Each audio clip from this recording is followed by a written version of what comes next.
It's time with JMU Hall of Famer Delvin Joyce. Joyce breaks a tackle and goes in for a touchdown. Another spectacular run by Delvin Joyce. Alongside one of the best signal callers in JMU history. Vad Lee, he's got plenty of room across the 50 to the 40. He should make it all the way to the 20, 15, 10, 5. Touchdown, James Madison University. Together, the duo bring their unique perspective to the podcast, breaking down all the things they're seeing about JMU football. This is To the House.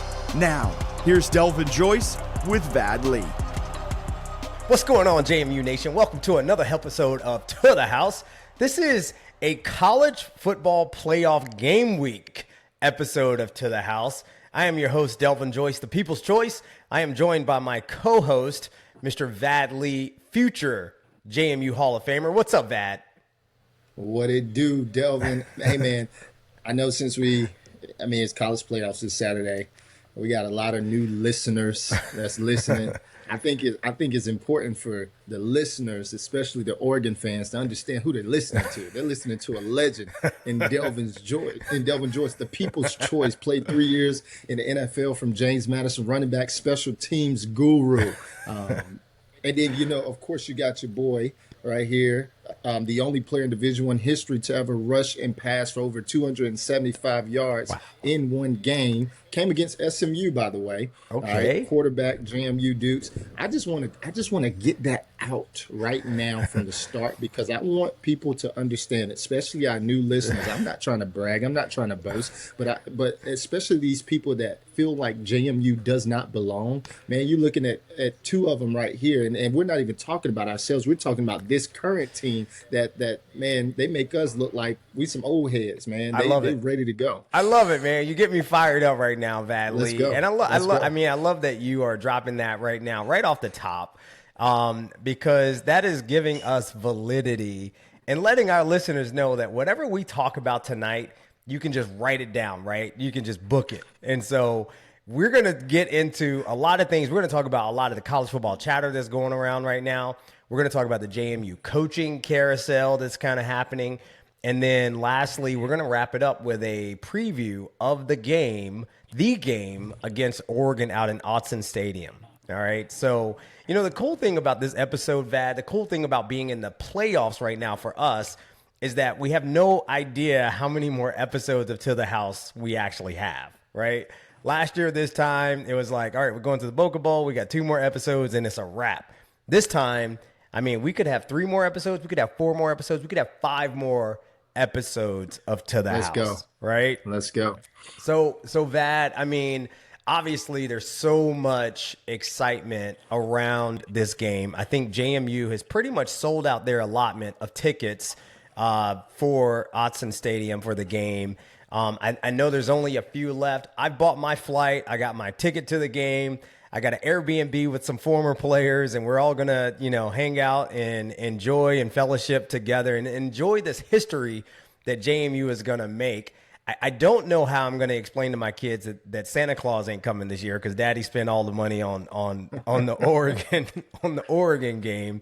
But that just means that you got older kids. Meanwhile, I got younger kids over here, right? Yes. And so, hey, it's all them, right? Listen, bro, small kids, small problems, big kids, big problems. But here's what I will say, man. I have been trying to convince anybody who will listen that they need to get on a plane. I don't care how much it costs, man. Get on a plane and get your butt out to Eugene, Oregon, and watch JMU make history. So Vad, I guess for you, man, there's been so much conversation and chatter about this game. I guess what stands out to you and what are you hearing about, JMU and the college football playoff, G5 this, G5 that? What are you hearing right now?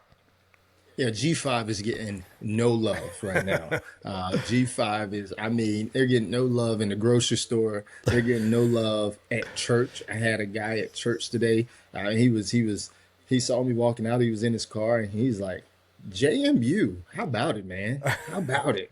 JMU in the playoffs, how about Now, it? were you wearing JMU gear? I was not, but I Okay. rep JMU everywhere I go. Yeah. Right, it's in my heart. Is all over me. My favorite color is purple.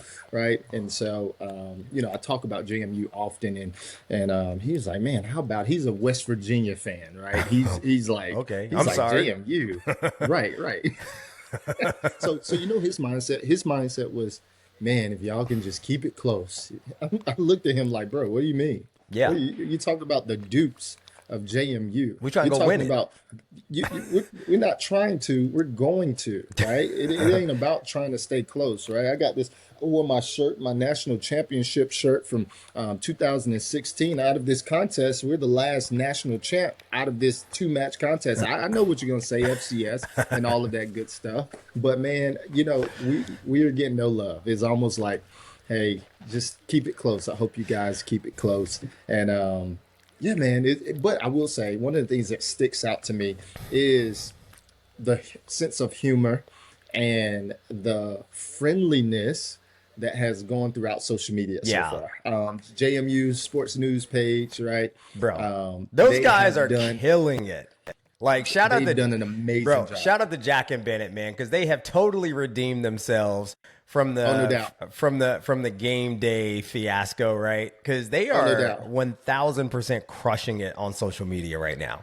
I mean, you're talking about Undertaker, resurrection type deal. You thought that they were dead, right? You thought that they were out of here. Like Coach Withers used to go, get them out. You thought they was out. Now they have risen, okay? And so it's been really cool. I mean, I've had other players and other friends outside of GMU Network send me some of their posts, and I'll be honest, man. At first, I was reading like, I didn't even know that they were Sison, right? I was like, man, this is like, oh, okay. And then I'm like, oh, hold on, wait a minute. Yeah, you bro. see the fast speed plays, and it's really cool. And I think Oregon fans has taken a liking to it as well. Yeah, I mean, again, these guys have put on a master class, and it shows such a great sense of humor. It shows that JMU fans, we don't take ourselves too serious. Although, to your point, the way you opened the pod today, like, we expect to go out there not just compete, but to compete to win this game. Like, we fully believe that we can win this football game, but it also means that we don't take ourselves too serious. And I got to say, man, I love the Oregon fans. The Oregon fans have been amazing to us as JMU fans, bro. We've gotten so much love from the Oregon fans. The only thing I would say, man, is it still surprises me, Vad, that the G5 and all these talking heads and quote unquote experts are still giving us so much hate on television, on podcasts, on social media. I mean, these are supposed to be the experts. And I'm like, bro, what is it about us that you hate? Do you hate football? I honestly, and it was funny at first, because to me, I'm like, man, look at all these grown-ups crashing out over a group of 20-year-olds living out their dream, getting a chance to compete in the college football playoff. I thought it was funny. It was just like, man, cry me a river. But now that, I got to tell you, man, it's actually disgusting. Like, it is absolutely disgusting and embarrassing. And I hope these people one day, 10 years from now, look back, Paul Feinbaum, I hope you look back on how you behaved during this time and you are embarrassed at yourself, because I think it's unacceptable that these people would be willing to go on television and denigrate a bunch of 20-year-olds who are living out their dream in the college football playoff. It's disgusting to me. Yeah, it's one of those things that, the networks, the folks that they work for, their bosses, they pay them to watch the big dogs, right? They pay them to watch the Michigans, the Ohio States, the Oregons. They pay them the big bucks to break down these films. And so all year they're looking at these powerhouse, big house teams, and they're not giving JMU their fair share. If we would have done this episode last week, right? You and I done this episode, it would have Right. been easy for me to just come on here and talk about Oregon from a standpoint of I didn't really get to watch them throughout the year, right? I had this week where I was now able to go and like study and really figure out the personality of this team and really figure out who they was. And so it would have been easy for me to come up here and just start saying something like, yeah, their quarterback, yeah, he's just a young pup, you know, blah, blah, blah. It would have been easy for me to say those things. However, when you actually sit with the film, when you actually turn on the tape, when you actually see the body of work, when you see the coaching staff and what they've been able to do, when you see our defense and the statistics where they are, man, I mean, let them cook, bro. Let them cook. Yeah, that I just think it kind of goes back to what I said last week, bro. It's not about, you know, the best 12 teams, because it's impossible for us to decide who the best 12 teams in the country are. There's 100 and it's opinionated. It's an opinion. It's 134 teams in FBS, and they want to, I mean, you listen to these people, they want to exclude 67 teams. They want to exclude exactly half of all of FBS from this playoff. And that is crazy talk to me, right? I mean, there's 12 spots. The other 67 guys, the P4 kids, I mean, they are allocated 11 of those spots. The G5 gets one, right? It's designed for the G5 to get one. And I know this year was an exception, and maybe that's why everybody's head is exploding. But yeah. but the reality is, you know what? We don't want our own national championship at the G5 level. You know why? Because this is the national championship. Like, if you beat out 66 other programs for this one spot, right, then that is a national championship. And we just want an opportunity to compete. You know, because everybody's saying, oh, the G5, they need their own playoff. Vad, who won the NIT basketball tournament last year? Do you know? Come on, bro. I have no idea. I have no idea. I mean, and God bless whoever won it, and I'm sure their kids are happy, and they probably hung a banner in their arena. No doubt. Nobody knows. And so why would you want to relegate half of college football at the FBS level to a, you know, second-rate national championship? Like, that is asinine to me. That one of the things that I am kind of open to, bro. I mean, somebody threw out an idea that JMU and Tulane should have had a play-in game to see who gets that 12th. That would have actually been kind of cool, because I would love to see JMU play Tulane, but I don't think we need that, right? We deserved and we earned this spot per the rules, and we should have, you know, this spot. And you know what's interesting, Vad? You know, Paul Feinbaum said nobody wants to see this. Nobody wants to see James Madison go play Oregon, right? Who do you think wants to see Alabama play Oklahoma again? Right? Right. Who wants to see Vanderbilt play, you know, Texas again? Like, nobody wants to see that either, except for people at Oklahoma and Alabama. And here's my point. You let JMU go out there and shock the world out in Autzen and beat Oregon.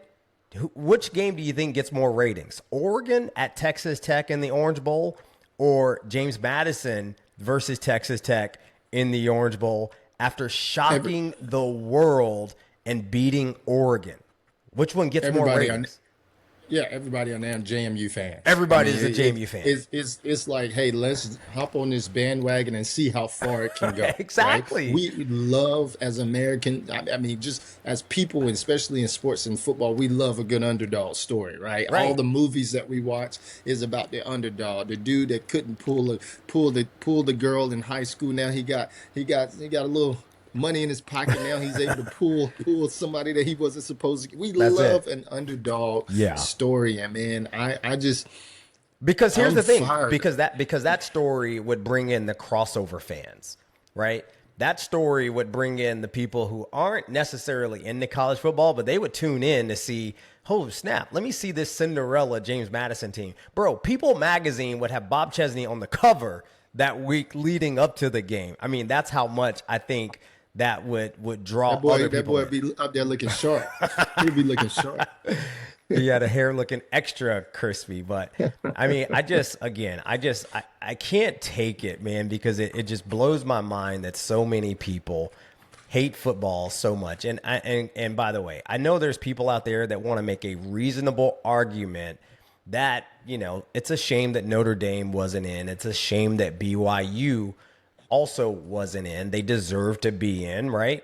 Yeah. And I get it, but that's not a JMU problem. And the problem with this playoff is that if they expand it to 16 teams, guess what? There's going to be Team 17 and Team 18 that are going to get left out, and they're going to complain. And then if you expand it to 24 teams, then you know what? Team 25 and Team 26 are going to get left out and everybody's going to still complain. I don't think expansion is the way. I mean, I think it's a perfect system right now. I mean, not perfect, but a good enough system right now. It just so happens that in this year, the G5 got 2 teams in, and that's what's making everybody go crazy.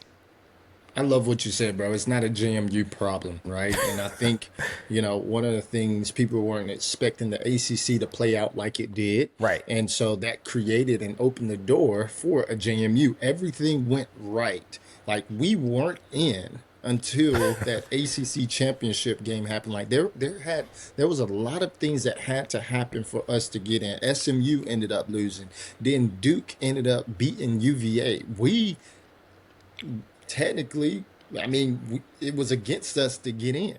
Yeah. And it's the same way where it's against us going into this Oregon game, right? It's the same type of mindset, same type of framework where it's against us, right? But yet we are alive and we are in the college football playoffs ready to go head and head with Oregon. And by the way, I said this last week, bro, but if Virginia wins that game, you still got the same problem. You still got to choose between Alabama, Miami, and Notre Dame. BYU is still not in this thing. Virginia's in. BYU ain't in it, right? And Vanderbilt, they ain't in it. Texas, they ain't in it. So if Virginia had won that thing, the only thing that changes is James Madison's not in it. And if you really, so the argument that a lot of people are saying is, well, JMU has no chance to go out and win that national championship. Well, guess what? You think Virginia has a chance? You think UVA has a chance? The team that lost to NC State has a chance to win this tournament? Do you believe that Alabama has a chance to win this tournament? The team that lost to Florida State, 5-win Florida State, has a chance to win this, right? Who just got boat raced in their championship game and had negative rushing yards? I always go back to that. You think BYU has a chance to win this thing? They just showed you. They got blown out by a team in their conference twice who's in the tournament. So they finally are somehow going to find a way to beat this team that they have gotten blown out by twice this season? I mean, give me a break. You want to make it about who has a chance to win this, then just cut it back down to 4 teams and just put Indiana, Ohio State, Georgia, and Texas Tech in the tournament, right? It's not about that. It's not about who has a chance to win. It's about who has an opportunity to go out and compete because they have earned it with their play on the field. Right? Hey, I just want to pinpoint the minute mark 16. My boy is cooking right now. Cooking. Everybody fast forward. Rewind this part. My boy just cooked. Let him cook. Delvin just cooked. All right, let me cook a little bit more because I got one more point I want to make on this whole thing because I've heard so many ridiculous takes about JMU. And the big thing is JMU didn't play anybody. JMU lost the one and only P4 game that they played this year. They played Louisville and they lost by 2 scores. And by the way, I hate it that we didn't punch it in at the end of that game because we were on the inch-yard line. Punch the ball in. So the narrative all season isn't you lost by 2 scores. We lost that game by 1 score. And if you watch the game, if anybody cares to go back and watch the film, because I've watched a lot of Oregon film this week, my guy, I can tell you everything you want to know about Oregon. Go back and watch that Louisville game, and you tell me objectively that we weren't the better team in that game, right? It was not a 2-score game. But the point is, we lost our only P4 game this season. But Vad, how many more P4 game opportunities did we have this season? We didn't have another. We didn't have any. You know why? Because we can't get anybody to schedule us. You guys want us to play P4 games? Then schedule us, Notre Dame. Schedule us. We will happily come down to freaking wherever you guys play. South Bend, we'll play Notre Dame. We'll take that check, and we'll play you guys, and we'll probably end up beating you like, I don't know, they lost to a G5 team last year, Vad. Do you remember this? Who did they lose to? They lost to NIU. They lost to NIU. The Notre Dame team that played for the national championship last year, Vad, lost to NIU. Not a good NIU team. An NIU team that went 4-4 in the MAC last year. 7-5 overall. So don't tell me that we don't belong in this tournament. You lost to NIU, my guy. All right, how about this? How about Notre Dame? You guys, who did they lose to in 2023, Vad? They lost to a G5 team in 23, too. Who'd they lose to? Do you know? I'll tell you. No. They lost to Marshall in the Sun Belt. They lost to Sunbelt Marshall. They lost to Sunbelt Marshall at Notre Dame, right? And guess what? Guess who beat that Sunbelt Marshall team in 2023? James Madison. So don't tell me we don't belong, bro. I'm sick of hearing this crap. And here's the other part of it, Vat. And I'm sorry, man. I'm going crazy because we're recording on a Sunday night. And we never record on Sunday night. Never record on a Sunday night. But here's the other part of it. We didn't get another opportunity to play another P4 program. And if you look at Alabama this year, Alabama lost to a bad Florida State team. At the time, people thought it might be a good Florida State team, the first game of the season. But it turns out it was a bad Florida State team. Now, I want you to imagine for a second, Vad, that Alabama had no other opportunity to play a P4 team for the rest of the season, right? They had to play the Sun Belt schedule that was put in front of them. And let's say they dominated that Sun Belt schedule. I don't know, maybe like we did. Because you know, I don't know. We won 7 out of 8 Sun Belt games this year by 2 scores, right? 7 out of 8. So we dominated our Sun Belt schedule. We lost our first P4 game, but let's say Alabama did the same thing, lost to Florida State, dominated the Sun Belt. Now, you want to tell me that Alabama team doesn't belong in the playoff? Because that's what they're telling JMU right now. It's real. That's real, bro. All right, sorry, man. I'm gonna get off this soapbox, but I just. Again, that's good stuff. It gets me fired up to hear these people talking out the side of their neck about our program when they have no clue. Schedule us. That's what I'll say. Yeah. Yeah. And to be fair, I will say that the Sun Belt Conference as a whole did not help us, right? Sun Belt, and that's not to throw shade on the Sun Belt. It's just, you know, performance wise, when these folks are looking, right, it didn't really help us, you know, in terms of giving us a resume that says, oh, college football playoffs. However, we dominated those games, right? We dominated our defense, dominated second half, was just some crazy stat, 269 points to compare it to like 60, something like that. Let me tell you something, man. It wouldn't matter to these people. Yeah. It's not going to matter to Paul Feinbaum. It wouldn't. No doubt. It wouldn't matter if Marshall had beat Georgia this year and then we go beat Marshall, right? They're not going to give us credit. I mean, look at Tulane, right? Tulane beat 2 G5 programs. I mean, 2 Power 4 programs. They beat Duke and Northwestern, right? So they beat ACC and Big Ten. They lost ACC champs too. They beat the ACC champs. They lost to Ole Miss. Okay, I'll give you that. But all year we've heard that the American Conference is the best conference and so strong because they got these P4 wins, and you know, South Florida beat Florida and South Florida beat Boise State and Memphis beat Arkansas. All this stuff. Paul Feinbaum says Tulane doesn't belong in here. So it would not matter. The point is they have to make this thing inclusive for conference champions, and JMU is a conference champion, period. So, but to that point, I have not heard a lot of that from the Oregon fans. The Oregon fans have been amazing. And the reality is Oregon, you know, at that 5 spot, right, they were going to play a G5 team anyway. I think Oregon got the lucky draw, right, to get to play us because we are a great fan base. And I'm not saying Tulane's not a great fan base, but we are a better fan base than Tulane. Oregon, you guys are going to have way more fun with the purple and gold in Eugene, Oregon than you would have with the Tulane green wave. And besides, you guys got the same colors. You wouldn't even see them in your stadium. This purple that is going to pop at Autzen Stadium. What do you think? No doubt.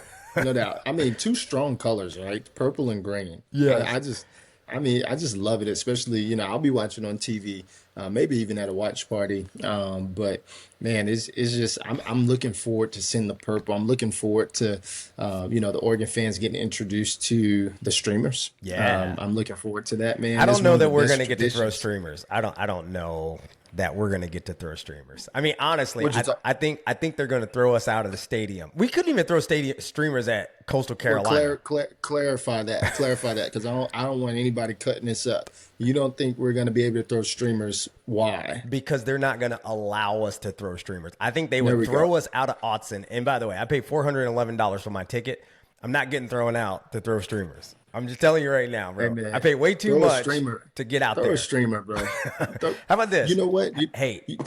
Wrap it around your wrist and then just throw it and it'll come back to you. How about this? If we are blowing them out, in the fourth quarter, or we score a touchdown that seals it and wins the game, and we're going to walk out of the stadium at that point, I will absolutely throw a streamer with pride. I do think one of the things, and I want to get your take on this again, because I feel like the Oregon, and maybe it's just because they're Oregon nice, right? You know, that Western hemisphere of the U.S. that we talked about last week. I feel like the Oregon fans kind of see themselves in us. Because when you think about, you know, Oregon football, their program, I mean, pre-90s, they weren't necessarily nationally relevant. They were more of a, you know, regional sort of brand and product. And then they got kind of the Nike, and it was seen as flashy, but it was like, bro, y'all not winning anything. And then they started winning, and people still didn't want to accept them, right, as sort of a legitimate contender nationally.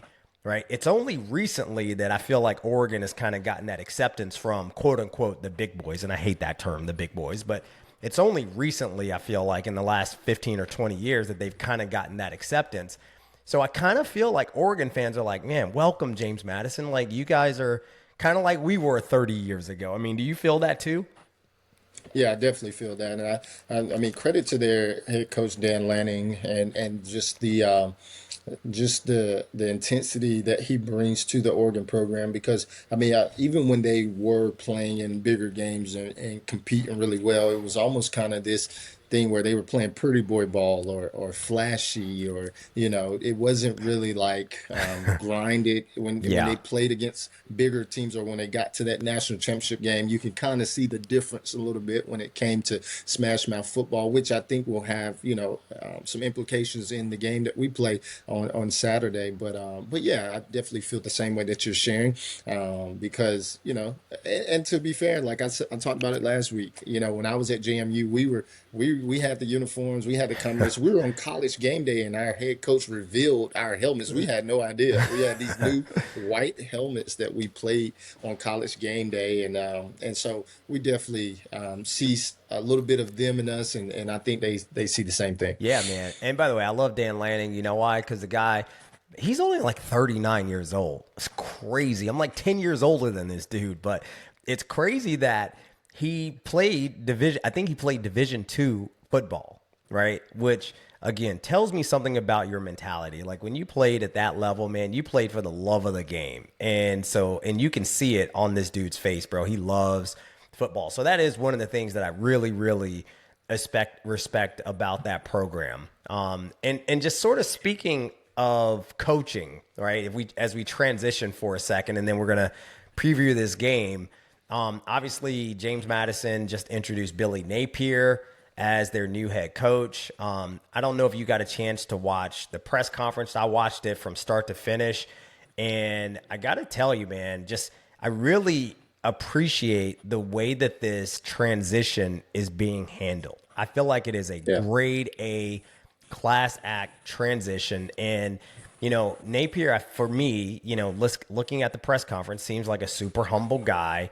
Seems like he's willing to kind of, you know, play his role for right now, understanding that it's not perfect, that we still have this coach who's here taking up the office space in the college football playoff, and he doesn't get an opportunity to get in there and cook. But what are your thoughts so far on the Napier introduction and kind of how that's playing out? Yeah, man, I thought it was a great welcoming. I thought it was a great introduction. I watched the whole thing. There was a few things that I have written down somewhere else. I won't share it right now, but just some really key things that was important for me. You know, talking about, you know, how his players, you know, take a liking to him. It's going to be rough. It's going to be tough. But just it seems like he's well respected. Yeah. You know, it's not like he doesn't seem like a salesman at all, right? He doesn't seem like a guy that's trying to sell you anything, but a guy that has deep convictions. You know, he was even talking about how they moved the JMU press conference from Tuesday to Wednesday, I believe, because his son had a recital or something. Yeah, he was at a play, I think. Yeah. yeah, at a player. And I thought that was really, I mean, stuff like that. I hear stuff like that, and I know that coaches spend a lot of hours, at the football stadium doing their work. And for him not to technically have a job yet, right? He was like, hey, this thing can wait another day so that I can show love to my family. And so just little things like that. I mean, I don't know if you're a young high school athlete, you really pay attention to things like that, but those are things that I truly appreciate now, more of a veteran or somebody that's out the game, that's somebody that's been able to see. I've seen the coaching side of things, been a character coach in the Big Ten and JMU, and then also as a player. So little things like that meant a lot to me. And I also appreciate the fact that, like, he gets to be there with Bob Chesney. Yeah. And I believe that they will build a bond for life at this point. Yeah. Because there's not many people that a Bob Chesney or a Billy Napier can talk to about running a program, about being a head coach of an entire university, about being the face of that program. There's not many people that Coach Chesney just can call or Bill Napier just can call, right? Now they don't have to call each other. They can show up at work at the same time and be in each other's grills, in each other's faces. And how cool is it for Coach Napier to be in this space where it's not like it's a win-win, right? No matter how JMU does, whether we win or whether we lose, like, this is a win-win for him. He get to go into this game like with the mindset of preparing, even though this is not technically his team, but preparing my team to go play Oregon in the college football playoffs. What will I do? This is the decisions I will make. This is but I also now get to see a young, vibrant coach in Bob Chesney. I get to see how he runs practice. So maybe I want to incorporate I like some things. Maybe, I might not tell them, but I might keep that around, because at least my players, they already have a feel. And the last thing I'll say, man, one of the things that I remember when I transferred from Georgia Tech to James Madison, starting quarterback at GT, at the time transfer rules were different, so I would have had to sit out a year if I went somewhere else, which I had the opportunity to do so. But I was like, man, I need 2 years instead of one, right? And one of the things that I learned at JMU is that I learned that I could accomplish everything that I thought that I could accomplish at Georgia Tech. I could accomplish right here at James Madison. I'm talking about Sports Illustrated. ESPN came and followed me around campus. They had the segment Big Man on Campus, right? Yeah. Player of the year, all of that, winning national championship, winning bowl game, like everything that I always wanted and thought that I would accomplish, I was able to do it right there at JMU. And I just want to share that because I think of Billy Napier, the things that he wanted to accomplish in the SEC, right? The things that he thought that he was going to accomplish at Florida, he can accomplish it right here at JMU. College football playoffs, right? Winning conference championships, getting the top recruits. And this is not only to Billy Napier, but this is to every young man that's wearing the purple and gold, every young man that has an opportunity to maybe transfer or go somewhere else, right? Don't get it twisted, because people saw that I transferred down, and people saw that Billy Napier, they kind of view it as a down. Of course, right? He's going down a level, but man, that was an elevation for me, right? Yeah. And so I believe it can be the same thing for him and everybody else. Bro, that was such a bar, man. And I think the cherry on top of that is Billy Napier in his press conference said what everybody has been kind of thinking, right? He said, I didn't need to coach, right? I could have just sat on the couch and I was going to be okay because Florida's still paying me.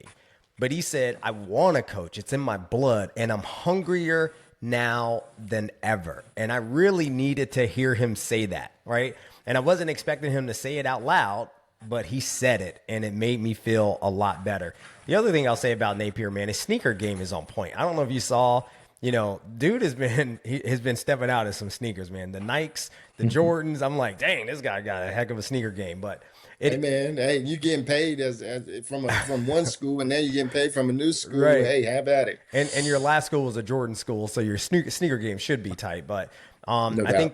think the other thing that I wanted to hear him say in this press conference, and he actually said it, is that he's going to hire an offensive coordinator. And I think he ended up hiring the guy from East Tennessee State. I think it was Aiken.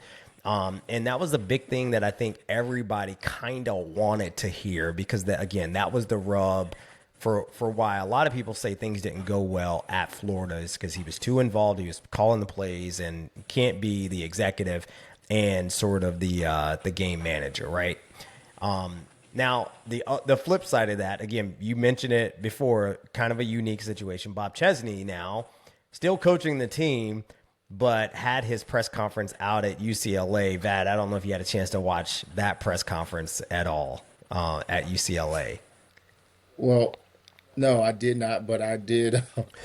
I did see one clip where I seen a tweet. Somebody was like, Bob Chesney just had his Kurt Signetti moment, like Google me, because he was just saying, like, I don't know if you guys heard about me or what I've done, but just go check that out when you can.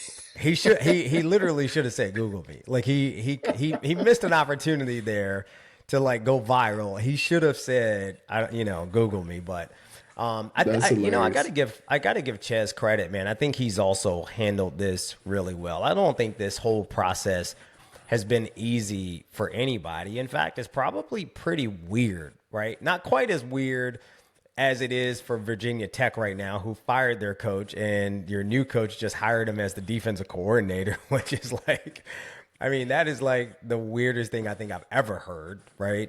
Yeah. But this whole thing has been weird. And again, because I'm so old fashioned, I have a hard time with this whole process of Ches, right in the middle of this amazing season, taking another job. But I also can't blame him. I mean, did you see the contract? $6.7 million. Now, by the way, if I put my financial planner hat on, and if the rumors were true that JMU offered him $2 million, I could honestly make a case that $2 million in Harrisonburg is, when you factor in the lifestyle inflation that you're going to experience when you go out to LA and the state taxes, the state and local taxes that you got to pay in LA. I can almost make a case that $2 million in Harrisonburg is almost like 6.7 in LA. I mean, it's not close, but it's closer than people think. Bro, he should have called you up, bro. He should have called you up. Guy should have hit me up. I don't know what he's doing, man. But I do think that, again, you can't blame him. I talk to a lot of my, good friends who are college football coaches, and I'm getting all emotional about it, and they're like, yo, he can't pass it up. I mean, because, again, the thing that they say, you got to strike while the iron's hot, and you may not be hot next year. JMU may fall off a cliff next year, and you may never, ever get a chance to get this generational money. I 100% get it. Yeah, well, I mean, we're kind of seeing it down the road at Liberty. Hopefully they can get it back together. But they were playing in the playoffs. Just a couple years ago. Well, no, now, the Fiesta Bowl. They were in the Fiesta Bowl. New Year's Six Bowl. Yeah. Because Liberty, we're the first Virginia school to be in the college football playoff. I just want to make sure that's on record. Hey, that's on record. And JMU posted this yesterday, which was a dope post. And by the way, for the Oregon fans, we ain't Liberty. So don't think you got Liberty coming up to Autzen Stadium to play. We ain't Liberty, my guy. I mean, y'all, you're about to find out. We ain't Liberty. Oh man! But listen, man. No, but yeah, go ahead. I'm sorry. No, I just think that to your point, I think that it's been handled well. But it's been handled well because of the success of JMU. Yeah. Right. If we were not in the college football playoffs, then Coach Chesney would be gone. Right. He wouldn't be coaching in the bowl game. Right. And so, but because this is a unique situation, and because Bob Chesney knows that, and JMU, like, this is, you can't necessarily plan for this every year. Right. I mean, I don't care who you are, right? You can be the big dogs, right? But things have to work out for you to be those top 12. And so, no, you're right. I think everybody knows that this is a unique situation. And even if I'm Coach Chesney, I'm not sure when the next time I'm gonna get here, right? And so, man, I gotta be here. Go get the money, bro, and then bounce back like Billy Napier, or or go kill it at UCLA. I think the thing that I would say, man, I mean, he's going to make more money, but I can't say that's a better job. The job's going to pay him more money, but I don't believe that UCLA is a better job.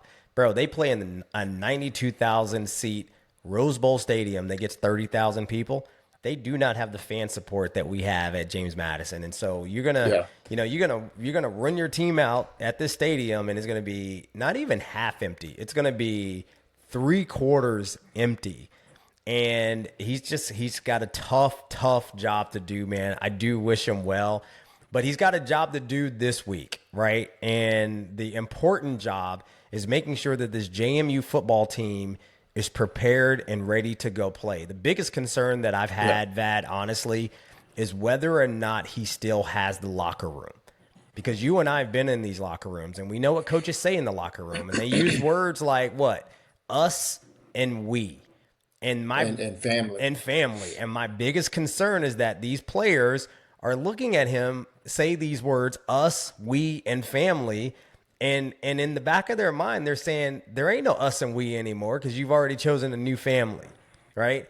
And what has given me a little bit of optimism is I listened to the Jaylon Sanchez and Landon Ellis interview with Dave Riggert. And, by all accounts from that interview, it sounds like he still has the locker room, right? It sounds like the players are still behind him. It sounds like the players support him in his decision and they understand. And by the way, these kids are so much more mature than you and I were because maybe it's because they negotiate contracts now at 18 years old, right? I don't know that I could have handled this at 18, bro. I would have been like, Coach, kick rocks. Like, get up out of here, right? And these kids are like, Coach made a business decision. Good for him. But were you concerned about the locker room? And as we get to transition to this Oregon preview, what were your concerns there, or any at all? No concerns at all. Simply because we live in a new day and age with this college football. You said it. I mean, these guys are negotiating every year. Yeah. And if you can't give me what I think my value is, then there's another school telling me what my value is, right, and that they're willing to give me that. And so it's no hard feelings. I'm still going to be the caliber player that I'm going to be, or the caliber coach in this case. And so, these players are put in different situations now where they have to think beyond family and us and we. Us and we and family is more about who's paying me, who's paying my bills. Right. And I'll be honest, man, I've got this, I have a background in sports chaplaincy, so I build relationships with these young men more than I, especially during my experience, more than I did with the coaches, because I was there for them, right? And, man, I'll be honest, man, I began to really dislike the word family when it came to football. Yeah.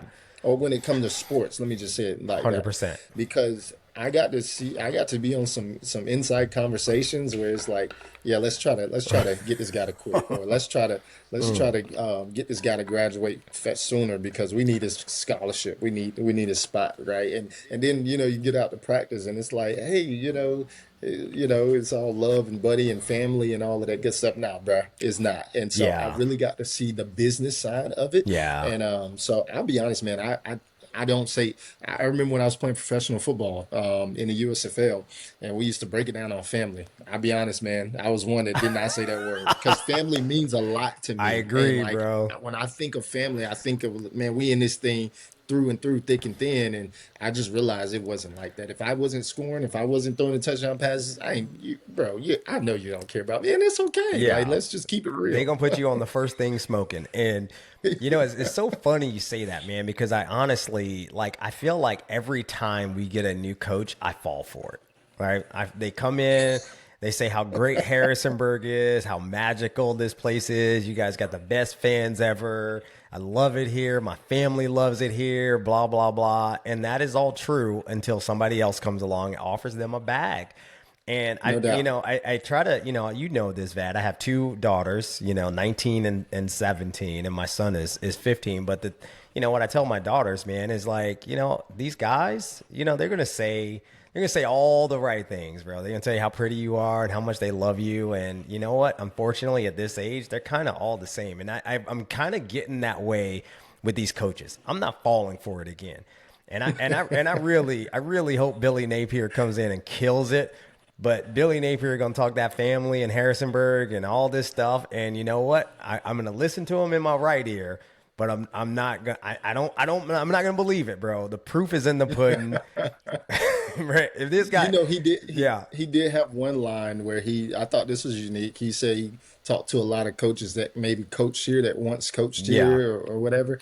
And they all said like, man, that's a place that I didn't want to leave. I get that vibe a lot when it comes to coaches, where a lot of coaches actually don't want to leave JMU, but it's a step. Let me be careful with words, right? That's what I'm saying, bro. I'm not falling for it again.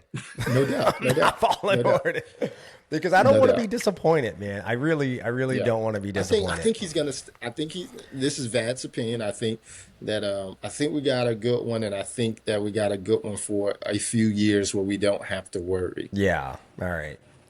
Well, you said it, man. Well, let's work again. Let's bring it back to the coaching staff that we have right now, at least for another week, right? Hopefully, it's for another 2, 3, or 4 weeks. But let's talk about this Oregon game and this matchup, and a couple of sort of big thoughts about this game for me specifically. That obviously this is going to be the toughest opponent we've played all season. I don't think there's any debate in that, and I love. There's a lot of teams that we could have played in this first round matchup. I love that we get to play Oregon, man. I just think it's such a historic program that has such a track record of success.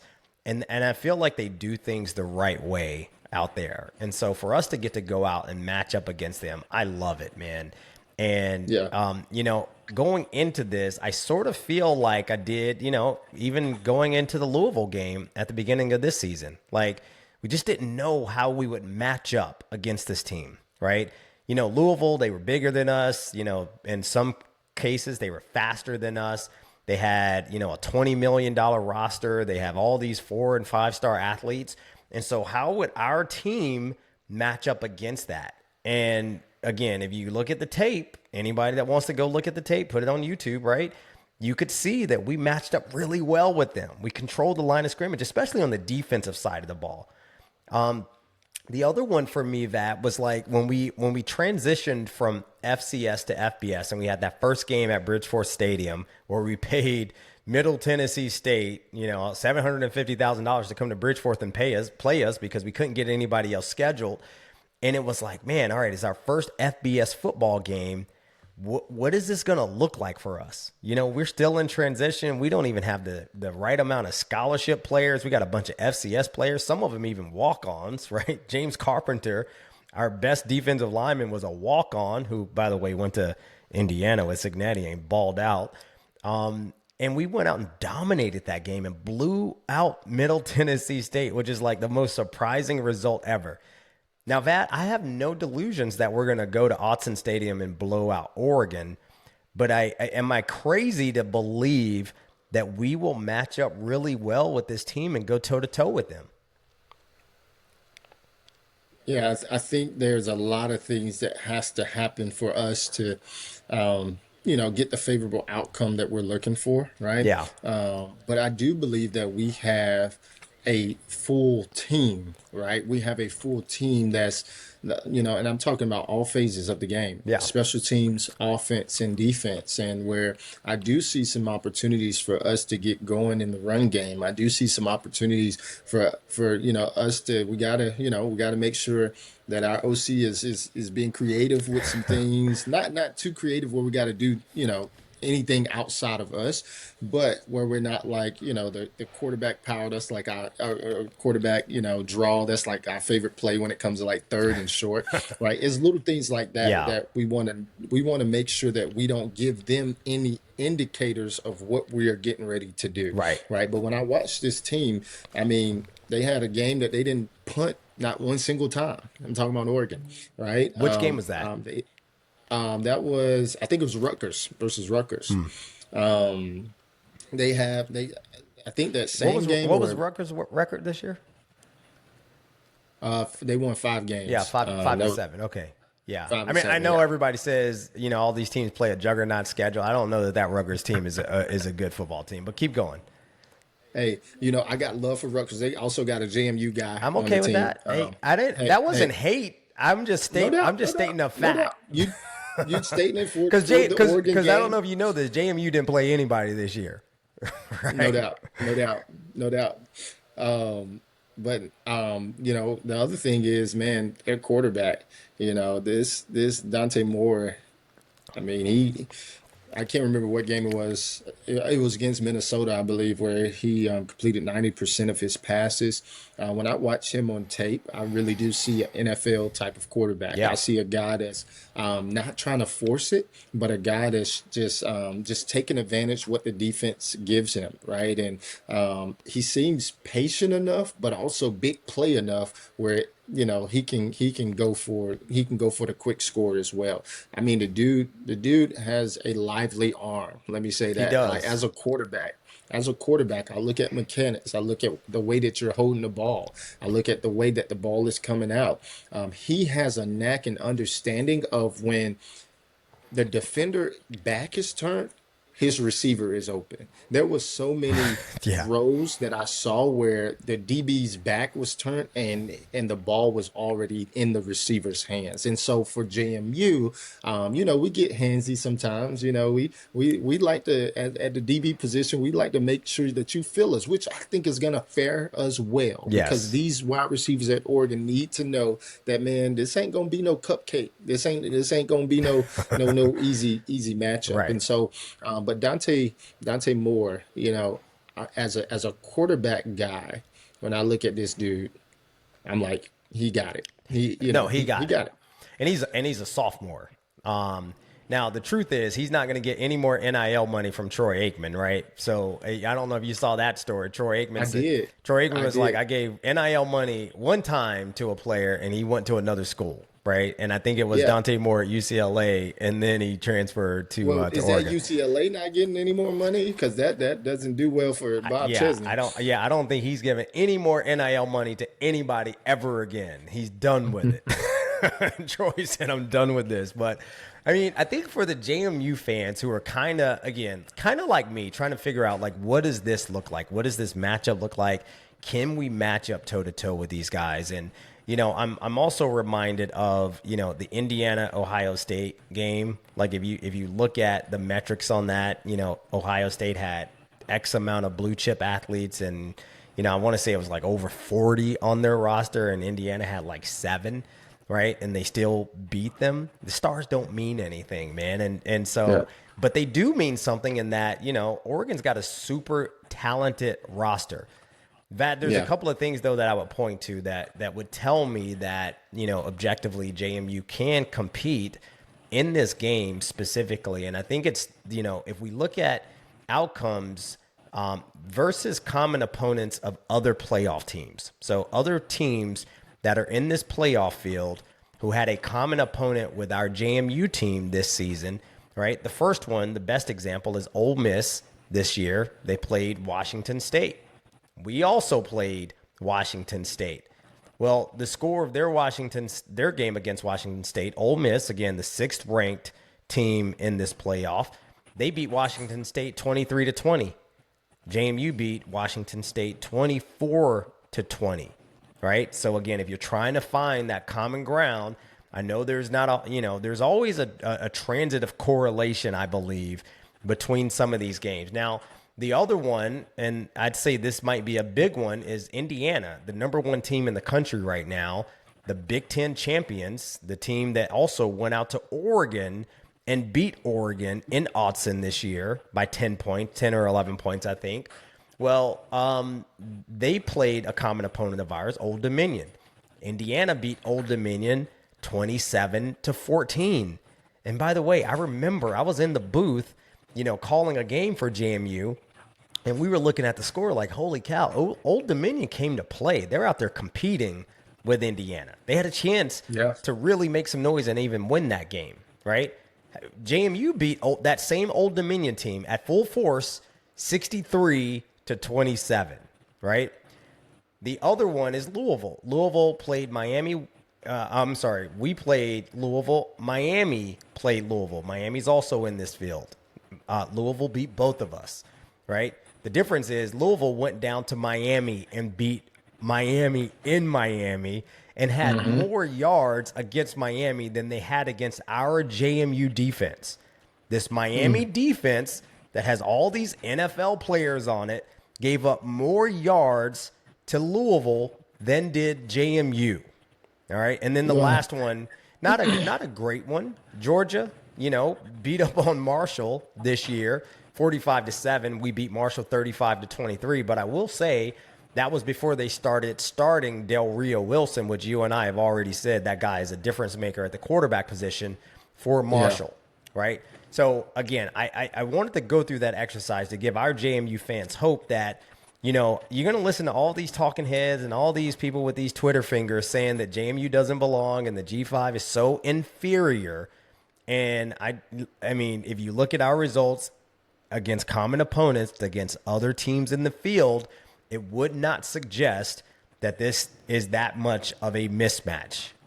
So Vat, any thoughts on that at all before we review Oregon's schedule for the year?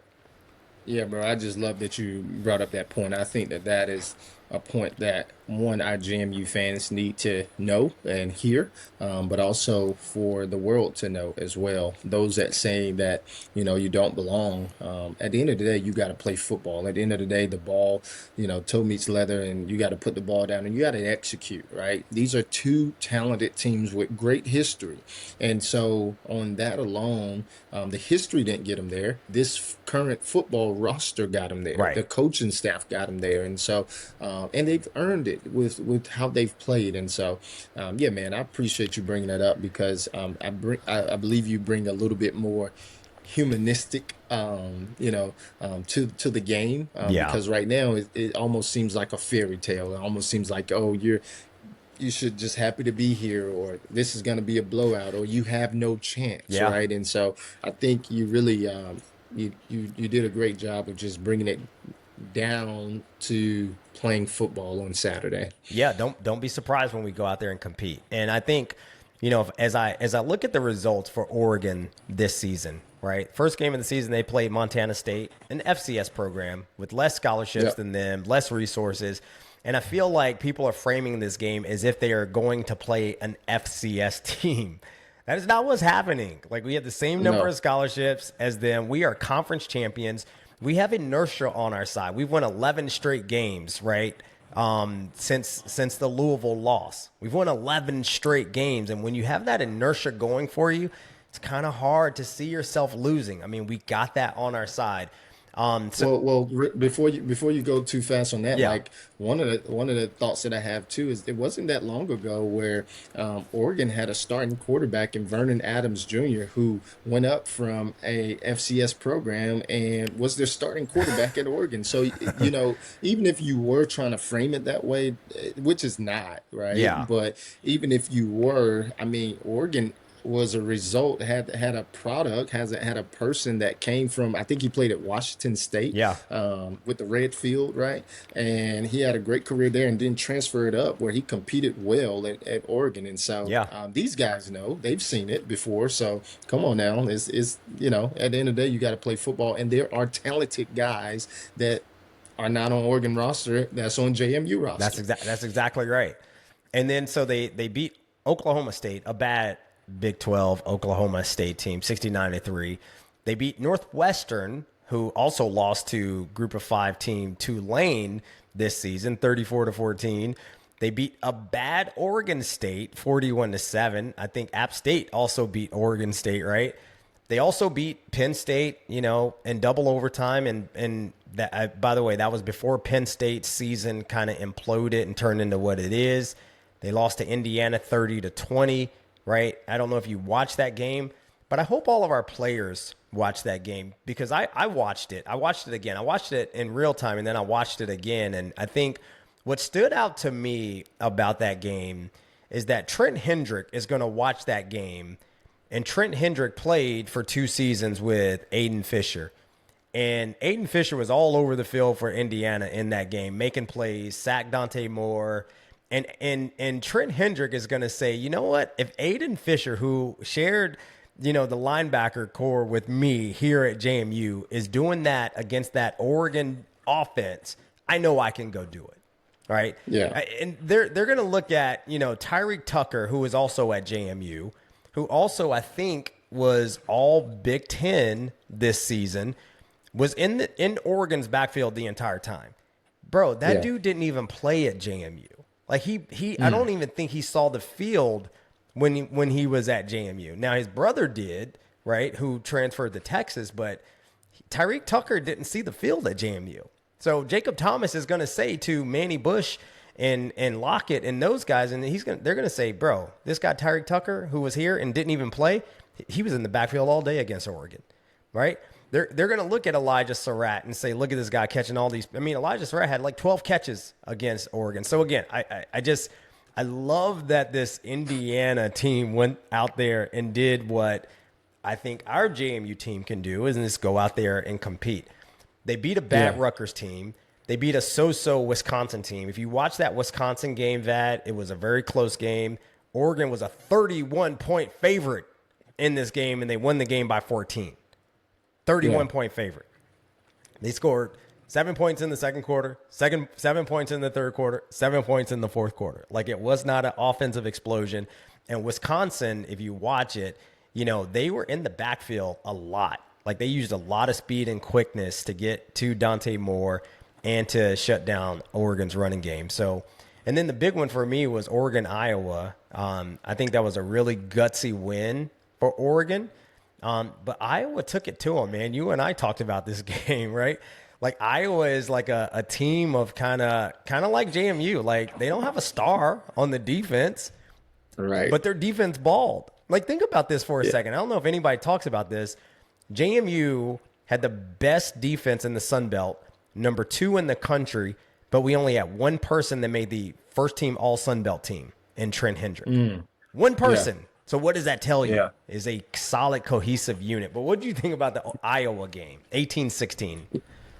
Yeah, man. I mean, Iowa got players like they don't wear sleeves, they don't wear wristbands. They just go out and just put on their uniform, do what they're told, and they play sound football. Yeah. Right. And one of the things that you talked about, obviously that was their closest game in terms of 18-16 point outside of losing to Indiana and going into overtime with Penn State. But that was a gutsy. That was just a tough football game. Yeah. Right? That was a football game that some turnovers were created. One of the things that I want to highlight, you went throughout the schedule, was that Iowa, Wisconsin, 21-7, Indiana, Penn State. Those close type games.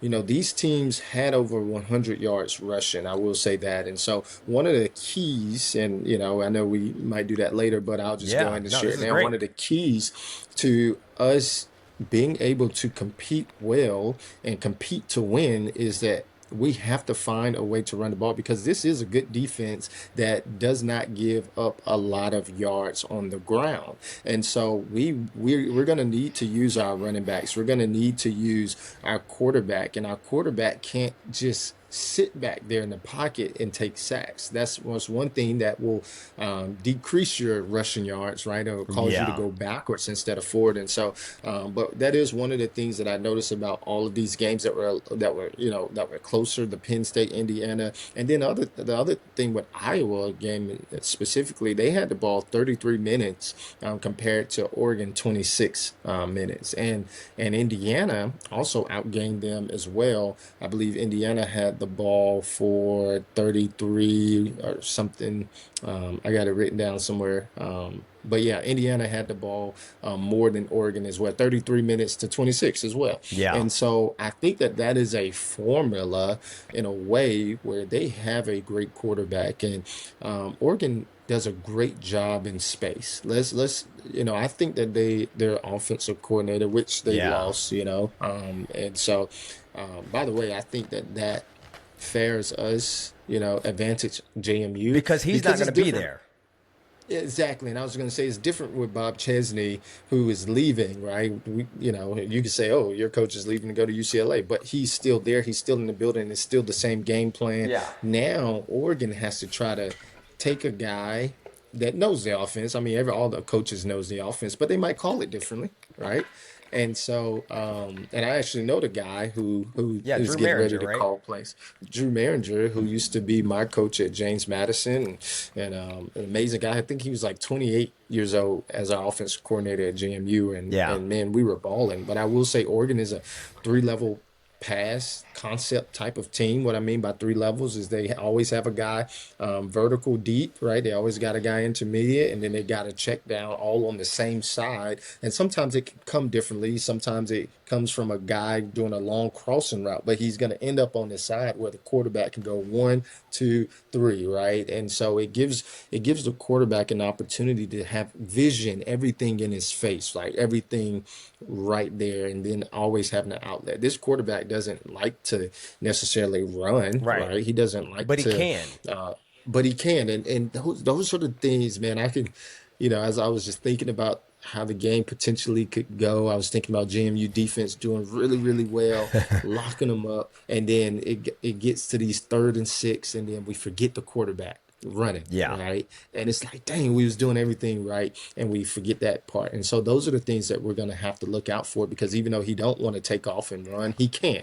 And so, and as a quarterback that's patient like him, I can tell his mindset is, as long as I keep getting first downs, we're good, right? And I can tell you, Drew Maringer is telling him, hey, 2 first downs, we flip the field, and we got a good enough defense. You don't got to go win it, bro. Like, we're going to be fine. Like, keep getting us 2 first downs. Eventually, this thing is going to pop, right? Drew Maringer used to always tell me, because I was a big play quarterback. Now, I wanted a big play. He's always telling me, hey, reserve the right to kick. And I'm like, wait, what are you talking about? Reserve the right to kick. We need to go and score.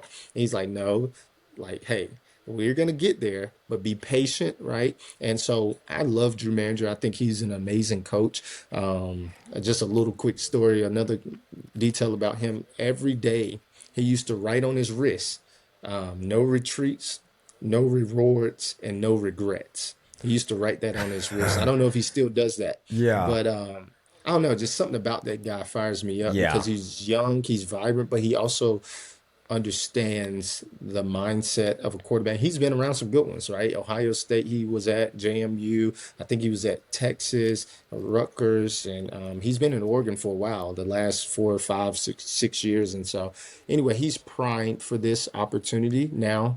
Him calling plays in the college football playoffs for the first time. I think that fares JMU, advantage JMU. I got to tell you, man, I don't know that anybody's talking about that enough, man. I mean, and by the way, this is not anything against Drew Maringer specifically, but change is hard for teams. And, until you have been in that situation, right? I know he's done it at other places, but he hasn't done it at Oregon. Or maybe he has and we don't know it. Maybe he's been the guy calling the plays behind the scenes the whole time. But I just think, to your point, I do think it fares well for us. I mean, because this offense is dynamic, right? It's the number 13 offense in the country. I mean, I think they average 465 yards per game, which is about 10 more yards per game than we average. And so, this is going to be a tough one, a big challenge for our defense. But I do believe that our defense, because we play so well as a unit, again, number 2 in the country, but only 1 all Sun Belt performer, which tells you that we don't have any weaknesses anywhere on the defense, right? Like, it's just a great overall defense that plays well. Now, this Oregon offense, they kind of do a running back by committee, but their most productive running back, Whittington, is a really good player. He's a Western Kentucky transfer, one of those pesky G5 guys. But they also got a couple of freshmen, man, that can absolutely go. And those freshmen have combined for like 1,000 yards. So Whittington has like 700 and something yards. Those 2 freshmen have combined for about 1,000 yards. And to your point, Dante Moore, while he has 2,733 passing yards on 72% completion rate, he does not want to run the ball, right? He's only got like 190 yards rushing. And you might look at a quarterback and say, oh, he's got 198 yards rushing, but how many negative sack yards does he have? He's only got like negative 95 sack yards, which means that, running the ball is not what he wants to do, but he is a very, very efficient and effective quarterback in the pocket. He's got so much poise, man. Yeah, and he's not like your typical fast Oregon quarterback where they can get it rolling, right? But he is absolutely quick in that pocket, right? He knows how to manage the pocket, and he knows how to get the ball out. And, I imagine that Oregon is going, you talked about the running backs. I imagine that Oregon is going to get in some big sets, right? They're going to get in some big sets where they want to pound the rock. I imagine that their head football coach, especially with their new offensive coordinator like we're talking about, how can you take the pressure, or how can you reverse that thought of having a new coordinator? They're going into this game with a new coordinator. That's big news, right? But the best way that you can do that is pounding the rock and running the ball and giving your big running backs the ball. And so I think that'll be their game plan. And I think he's a guy that would like to put JMU back in put JMU in its place and let them know, right? So yeah, so I think that their running backs, you bringing up their running backs, I think that's going to be their mindset going into this game. They do a great job of they have multiple set offense, right? They don't just go 11. They don't just go 12. They're in 22 personnel. They do different things on offense, and it keeps a defense kind of on their toes where they got to substitute more people. And so I think that the mindset going into this game is they're going to pound the rock. They're going to try to pound the rock. Right. They want to be able to show, especially with the new offensive coordinator, they want to eliminate all distractions. They want to eliminate that headline right there. Dan Lanning is looking out for his boy and Drew Maringer, who's been there with them for many years now. He's going to look out for him and try to create a game where it can be more favorable so that he doesn't be put in situations where it got to come down to the offensive coordinator calling a critical play. Yeah. And so I think they're going to try to pound the rock. And when they get in condensed sets, that now creates space and room for their receivers on the outside where it can now be a one-on-one type of game. And I think that's what we're going to see this game. I think Oregon does a great job of creating space on the field. They create plays for space. They will bring everybody in and do a play action pass for their receiver to do a over route because they got some fast receivers. And so, yeah, man, I think that's what we're going to see from Oregon. Yeah, you mentioned it, man. They are going to try to pound the rock, but they also have weapons on the outside, man. Moore has some guys that he can go to. Malik Benson, I think, is a pro. I think he's probably second round, but maybe a late, first round kind of guy. He had 31 catches for 526 yards this season and 4 touchdowns. They are a little banged up at receiver. So their star freshman receiver, DeCorian Moore, he's a little banged up. I don't know if he's actually going to play in this game. They said he's trying to get back, but, they might also rest him because maybe they think they got a chance to win this game without playing a lot of their stars. Gary Bryant Jr., the veteran, receiver who's been very productive for them, also I think has a high ankle sprain, and so he's kind of questionable as well. It sounds like they got this guy, Evan Stewart, who is a Texas A&M transfer who hasn't played all season because I think he tore his patella tendon in his knee. But it sounds like there's a chance that he comes back for the playoff. The guy that I'm most concerned about, that honestly, is Kenyon Sadiq. He leads the team in receptions. He's their big tight end. Have you seen this dude, bro? Dude look like he'll straight up dunk on you and not even care about it, right? Bro, the dude looks like Julius Peppers playing tight end, right? Yeah. Can they at least get some shoulder pads that fit him? Because it looks like he's wearing Pop Warner shoulder pads, bro. Hey man, his whole shoulder is out.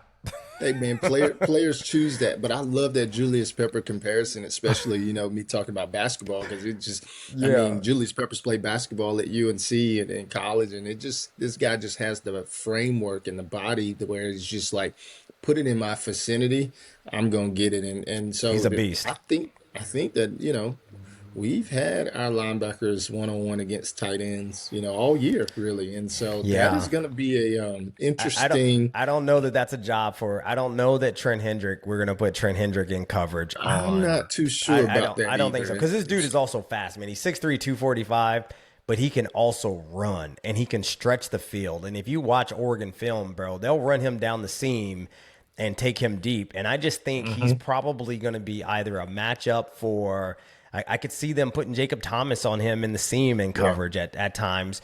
And DJ Barksdale has been that nickel who we have said has been versatile all year. He can match it with anybody. He's a dog. This is going to be a tough matchup for him, right? And I think Barksdale's probably up for it. But let's talk about their defense real quick, Vad. I think their defense is super solid. We're number 2. JMU's defense is number 2 in the country. That's right. Allowing 247.6 yards per game. But they're right behind us at number 4, allowing only 251.6 yards a game. And, you know, what their fans say is that, you know, we did that in the Big Ten. You guys are doing that at the Sun Belt. So they think that, you know, even though we're number 2 defense in the country, they don't necessarily give us a lot of credit for being the number 2 defense in the country. I will say this, defense travels. Our defense is going to travel. But for them, they're big up front. But what do you see from them on defense that you think either we can exploit as an offense or that concerns you for our offense? Yeah, I mean, Oregon defense does a great job of forcing you and being one-dimensional. And what I mean by that, for example, I mean, USC had 330 passing yards, and you'll say that, hey, man, that's a great day, which it is in their pass game, but they only had 52 rushing yards, right? And on those passing yards, it took 44 attempts to get that 350. We don't want to be in that situation, right? So it just shows you that these guys are they do a great job being one dimensional. They run a 4-2. 4-2-5 type of defense, 4-3, if you will. They're not big on rock and roll, right? They line up, and whoever's on that side, that's who I got. They're not like, if you motion and things of that nature, that don't faze them much, right? They're gonna just play ball, which I respect. I respect that about those guys. You know, I didn't, and maybe their defensive line, you know, maybe is better than what I credit them for, but I thought that we have opportunities there. I wasn't necessarily too impressed. I think that what we've seen this year, I'm not going to say that they're the same of what we've seen this year, but we've seen some talented defensive line. And our offensive line has stepped up I don't think we've talked about our offensive line as much as we should. We've had a few games where we went without sacks. So we've had some few games where the only sack that we've given up is when Alonzo was running back and forth or just kind of waiting for a guy to get open, right? And so our offensive line, you talked about the defense traveling. Our offensive line has traveled well all year long as well to help us in the run game and in the pass game as well. And so I do believe that we will have some opportunities for Alonzo to drop back, not to sit back. I didn't say sit back, to drop back and get the ball out of his hands. Now, can we create the separation on the outside? You know, can we create the separate? I remember early on, man, that was big with our offense, right? Yeah. Can we separate? And I believe that this Oregon defense is going to try to come after Alonzo. They heard about the ACL last year. They still don't buy the stock of him being player of the year. They don't buy the stock of, you know, they seen the early games where the coaches wasn't giving him the full game plan because they were even scared to give him the full game plan because they didn't know, right? I believe that Oregon is more playing off of that than what they have seen in the later of the year. I believe that they're going to look at that, and that's what they're going to try to attack. And so, man, I think Alonzo, I think he will have an opportunity to get out on the edge. One of the things that I don't want to go back to their offense, but one thing that they do well with their young quarterback is they get him moving, right? They don't just have him sitting in the pocket. And I know we don't do too much of that, but I believe that Alonzo has to create that. And so I believe that can I agree. happen.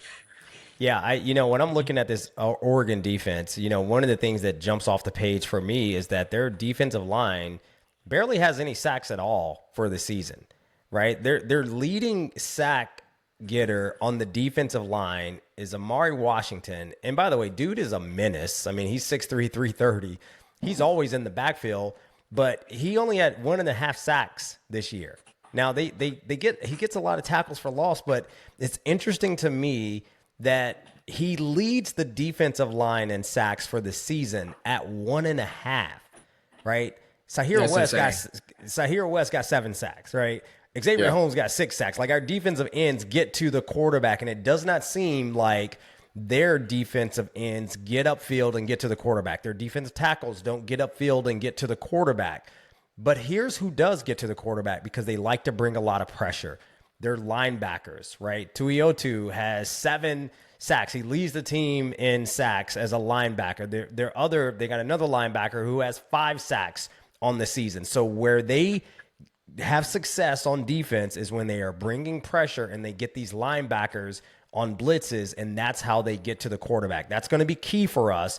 Alonzo can't, sit in the pocket, hold the ball. He's got to recognize the blitz. We got to have some hot routes. I also believe the same thing that you said. We got to move the pocket with Alonzo.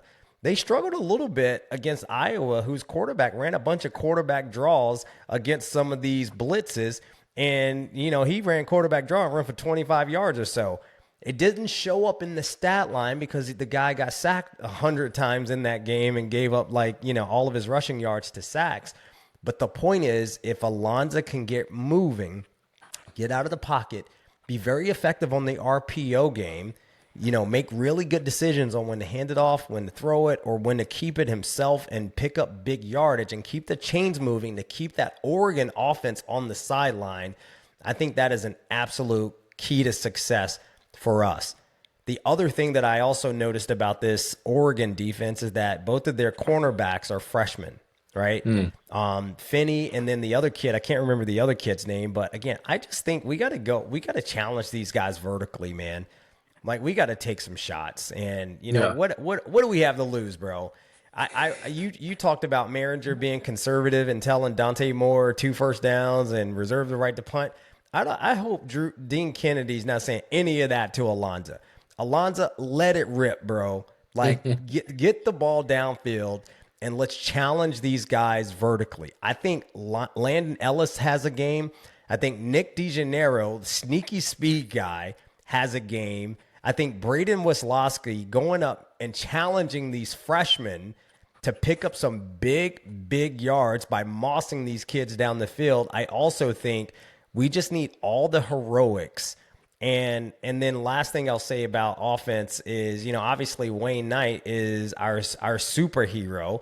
I just think that, Wayne Knight, is not going to have a day in the passing game because I think he's probably going to stay in the backfield and max protect so we can get the ball downfield. But I do think there will be opportunities, not necessarily up the A gap for Wayne Knight. There are going to be some opportunities, I think, for him to, on some zone read plays, get the ball and maybe, press and find some of those cutback lanes because their linebackers play very aggressive and very downhill. If he can be patient and we can run some traps and he can be patient, there will be cutback lanes and big plays for Wayne Knight. Yeah, Wayne Knight playing at this stadium against Oregon just feels right. Yeah. I mean, he just feels like one of those fast. I mean, this is a fast track that they're playing on, right? And it just feels like a Wayne Knight type. But you want to know who I think that this game is going to lean on is Joby Mallory. Yeah. I think that this is a Joby Mallory type of game. And you know where Joby's from, right? Where's he from? He's from Oregon. Really? Oh, yeah. I had no idea. And like literally in my notes, I'm like, man, as I watch this Oregon team, I think that this is a Joby Mallory game. I don't know, I can't necessarily pinpoint why exactly, but I do believe that they're going to be keen on a Wayne Knight, right? Yeah. I do believe that this is going to require a physical game. Not that Wayne Knight is not physical, right? But this is 4 quarters of physicality. You're going to have to rotate those running backs. You're going to have to get Joby in when he's fresh. You're going to have to keep Wayne Knight fresh, right? And so I believe that Joby Mallory, when Wayne Knight is not in the game, that Joby Mallory is going to step up big. and he's gonna make some plays, some key plays down the stretch that's gonna help JMU prevail. Well, Joey Mallory transferred from Portland State, FCS program in Oregon. So it means more. It means more because the last time Joey Mallory was there with Portland State 2 seasons ago, Oregon beat him like 81-7. So Joey's been in this stadium. He's the one guy in that locker room that's going to be able to say to the team, "Here's what we can expect," when we travel out there. But I just think that he's going to be. I agree with you, man. He's gonna play a big role because it's going to be a very, very physical team. I think the thing that gives me hope, man, in Colin Hitchler, we trust, bro. I really do think our defense can go out there and perform the way that they performed at Louisville. Right? It's going to be up to Dean Kennedy and Alonzo Barnett. Alonzo has to have the game of his life, I think, for us to win this football game. And to your point, man, he doesn't scramble well. He does really good on designed runs, but he's not a great scrambler. And I need him to recognize when that pocket is breaking down. And when he can't just hold the ball and take a sack, he's got to get up out of there and make plays because the plays will be there for him if he trusts himself to scramble. I think that's going to be the key. So overall thoughts, Vad, on how you see this game going, and then we'll ask Willis what he's talking about. Yeah, physical 4 quarters, man. Physical 4 quarters, and I believe that that's the game that Oregon wants, right? And I believe that that's the game that JMU does not run away or hide from, right? I think both sides embrace this opportunity. I do believe that as, the Dukes, we have to start fast, right? We have to start fast. We are a second half team, right? And we do so much better in the second half, offensively and defensively. Yeah, man. But that can't really be the formula this game. It has to start fast and keep the foot on the pedal. And so, I do believe that JMU, there's some opportunities for us to be successful this game. Now, what the final score is or whatever, I don't really know. I don't do score predictions. Yeah, me either. Yeah. That's not even important. The important part is, man, if we can start fast and keep it going, I believe that we have a shot. Yeah, I believe so too, man. I think the way that I see this game going, man, I think we're going to come out with a very aggressive game plan. I mean, Bob Chesney is known for getting his teams up for these types of games. If you go back to when he was at Holy Cross, they had 4 FBS games. They won 2 of them as an FCS program, right? And you saw what we did at Chapel Hill last year. You saw what we could have done at Louisville this year. That game should have probably also turned out the same way, but we just didn't have an offensive game plan going into that game other than this 2 quarterback rotation thing that we were doing. And I'm just telling you, man, I think Big Game Bob is gonna have a super aggressive game plan. I said this on another podcast this past week, where we previewed I think it was College Football Express, where we previewed this game, and I told all the listeners of that pod to go YouTube and search JMU versus UNC highlights and watch that game and see what we did. Right, it was aggressive. It was challenge them down the field vertically, and Alonzo threw that beautiful deep ball down the field all game. It was onside kick for no reason at all. It was go for 2-point conversion for no reason at all. It was punt block every time we got an opportunity to block the punt. And I think that's what we are likely going to see and what we likely need in order to win this game. The last thing I'll say, man, and I said this last week, they're also probably going to be a little rusty. Go back to last year's college football playoff. All the teams that got a first-round bye lost their games, right? And Oregon will not have played a game for 3 weeks. 3 weeks is a long time to sit at home and not play competitively. And if it was a veteran team, Vad, I'd say, you know what? They could probably overcome that. It's a young, underclassmen-oriented team. Quarterback's a sophomore.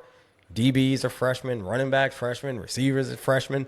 I mean, this is a team that, again, Dan Lanning's a great leader, so he'll probably have them ready. But I'm just telling you, there are so many factors that kind of work in our favor. And I just think, to your point, if we can keep this thing close going into halftime, watch out, because we are a second half team. We've made those adjustments all year.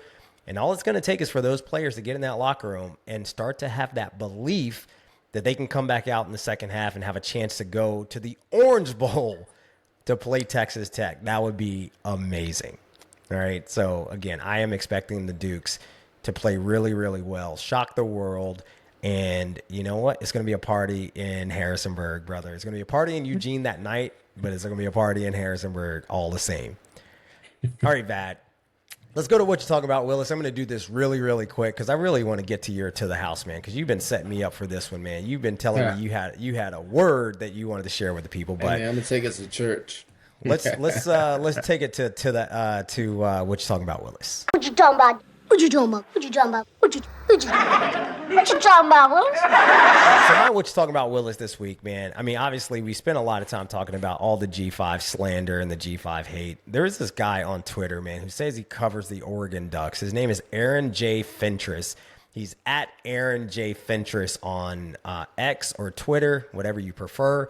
And here's what he said on Twitter. He said, to illustrate how preposterous it is to give playoff spots to G6 schools ranked outside of the top 15, remember that Tulane's best player last year, a running back who rushed for 2,779 yards and 22 touchdowns over 2 seasons, transferred to Oregon in 2025 and was beaten out by 4 running backs. So his argument, Vad, is that, the reason that G6 or G5 schools don't deserve a spot in the playoff is because this one running back who transferred from Tulane, who was very productive at Tulane, transferred to Oregon and got beat out by 4 running backs.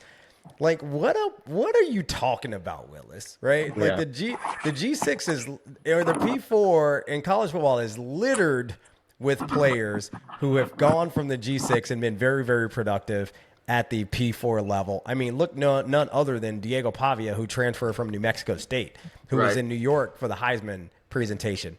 But what the reason that I wanted to single this guy out specifically, though, is because it's such a bad faith argument. Like, for him to put that on Twitter and say that this running back from Tulane was beaten out by 4 running backs and totally ignore the fact that one of the 4 running backs that beat him out is Noah Whittington, who also transferred from a G6 program in Western Kentucky. Like, you can't make this up. Like what a just ignorant, bad faith thing to say, to argue that, I can't believe that somebody would even type this on Twitter, knowing that you have an example on your actual team who is the leading rusher on your team this season who transferred from a G6. Hey, he thought he was cooking, man. He thought he was cooking. I even brought up, the quarterback 10 years ago, Vernon Adams Jr., who transferred from Washington State and then beat out the current Oregon quarterbacks there, and he was their starting quarterback. And so it's such a bad. So I mean, again, I don't. What you talking about, Willis? What are you talking about, Willis? All right, Vad. This is a very important one, man, because this might be one of the last to the houses that we have, brother. So make it a good one. Take it to the house, Vad. Yeah, man, I'll take us to the house. It's interesting because if you've been following us throughout the season all year long, you've heard me talk about the significance of a shepherd's staff, right? Early in the season, there were question marks about who should lead this JMU team into new heights. College football playoffs is what we're in right now. But I told you then, and I'll remind you now, a backwards question mark is shaped like a shepherd's staff. And we're certainly going into this college playoff system, ranked 12. We shouldn't be there. We're certainly going into it with a lot of people certainly have a lot of question marks. And while the staff is used to guide and direct the sheep, the most important part has never been about the staff itself. It's the hand that holds it. So look at those who hold it in their hands. Our star quarterback, Alonzo Barnett. Our running backs, and led by Wayne Knight. Our playmakers on the outside. Our second-ranked defense in this college football playoffs. Yes, JMU second-ranked defense in the college football playoffs. Streamers in the hands of fans flying in Austin Stadium. But can you feel it? Can you feel the momentum of JMU? Can you feel the weight of this JMU team that's not afraid of this moment, but has been prepared, primed, and positioned for a very long time? Now, let's be clear. We do not subscribe to this underdog mindset. This isn't a fluke. This is not a game that JMU didn't earn, but a game that JMU belongs in. Because long before you ever knew our name or you seen us playing on the big stage, we were working in the dark. Long before we stepped into this FBS, we were setting the standard for the FCS. And I know some people want to minimize the FCS but championship football is in the DNA of the James Madison Dukes, defeating giants long before our time. And yet, some people still want to call this David versus Goliath. Some want to say underdog. Some want to even say that we don't belong. But make no mistake about it, JMU is not only here, but we're here to stay. And if you read that story, you'll realize that eventually the shepherd boy holding the shepherd staff traded in his shepherd staff for a sword, chopping off the heads of giants. And it wasn't to convince himself that he belonged. Get this is a very important part I want you to understand.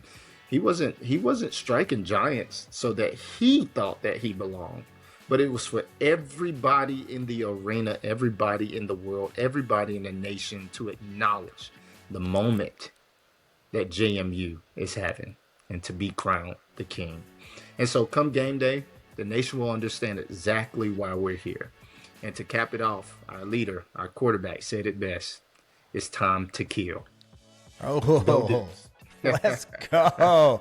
There, you got me fired up, man. I love it that you brought it home with the shepherd staff. And listen, man, win, lose, or draw, we are still amazingly proud of this JMU team. And I love that you brought it back with the shepherd staff, man, and the question mark, because there's a lot of questions. And all those questions are going to be answered on Saturday at Autzen Stadium. And I am looking forward to it. Vad, I'm touching down at like 2 p.m. on Friday. And I wish you were there with me, brother, because it's going to be a great time. Bro, have an amazing time. This is an experience. No, let's not try to be all big time and say, no, this is a cool experience. Oh no, it's amazing. This is a cool opportunity. But we ain't no little brother now. We going in there to compete. And so, man, go show them how we do it in Harrisonburg, Virginia. Go show them how we do it in the purple and gold, man. I'm super happy that you're gonna be there to watch it in person. And man, depending on how the game goes, I may FaceTime you. I may FaceTime. Let's go. We can FaceTime. All right, man. Let's go. Let's go get this CFP dub, man. Let's go play like champions. Let's go Dukes. Go Dukes.